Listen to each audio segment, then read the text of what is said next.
ಇನ್ನು ಅಬಕಾರಿ ಸಚಿವರ ರಾಜೀನಾಮೆಗೆ ಆಗ್ರಹಿಸಿ ಅಹೋರಾತ್ರಿ ಧರಣಿಯನ್ನ ಅಲ್ಲಿ ನಡೆಸಲಾಗ್ತಾ ಇದೆ. ದೋಸ್ತಿ ಅಹೋರಾತ್ರಿ ಧರಣಿ ಬಗ್ಗೆ ಸ್ಪೀಕರ್ ಖಾದರ್ ಪ್ರತಿಕ್ರಿಯೆಯನ್ನ ನೀಡಿದ್ದಾರೆ.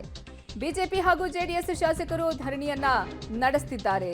ಅವರ ಮನವೊಲಿಸುವ ಕೆಲಸ ಮಾಡಿದೆ, ಆದ್ರೆ ಅವರು ಒಪ್ಪಿಗೆಯನ್ನ ಕೊಡ್ತಾ ಇಲ್ಲ, ಅವರು ಒಪ್ಕೊಳ್ತಾ ಇಲ್ಲ. ನಾವು ಮನವೊಲಿಸುವಂತಹ ಕೆಲಸವನ್ನ ಮಾಡೋಕೆ ಹೋದ್ರೆ ಅವರು ಅದಕ್ಕೆ ಒಪ್ಪಿಗೆಯನ್ನ ಸೂಚಿಸ್ತಾ ಇಲ್ಲ. ಸುಖವಾಗಿ ನಿದ್ದೆ ಮಾಡೋದಕ್ಕೆ ಬೇಕಾದ ಎಲ್ಲ ವ್ಯವಸ್ಥೆಯನ್ನ ನೀಡಲಾಗಿದೆ ಅಂತ ಹೇಳಿ ಯುಟಿ ಖಾದರ್ ಅವರು ಪ್ರತಿಕ್ರಿಯೆಯನ್ನ ನೀಡಿದ್ದಾರೆ. ಅವರು ಈಗ ಧರಣಿ ಮಾಡುವಂಥದ್ದು ನಮ್ಮ ಅವರು ತೀರ್ಮಾನ ಮಾಡಿದ್ದಾರೆ.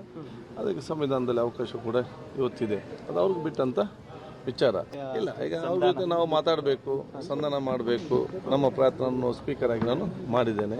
ಬಟ್ ಅವರಲ್ಲಿ ಅದನ್ನು ಧರಣಿ ಮಾಡುವಂಥ ಇಚ್ಛೆ ವ್ಯಕ್ತಪಡಿಸಿದ್ದಾರೆ. ಅವ್ರಿಗೆ ಬೇಕಾದ ಸವಲತ್ತು ನಾವು ಕೊಡ್ತೇವೆ. ಅವರಿಗೆ ನೆಮ್ಮದಿಯಿಂದ ನಿದ್ದೆ ಬರಲಿಕ್ಕೆ ಏನೆಲ್ಲ ವ್ಯವಸ್ಥೆ ಬೇಕು ಅದೆಲ್ಲ ಮಾಡಲಿಕ್ಕೆ ಹೇಳಿದ್ದೇವೆ.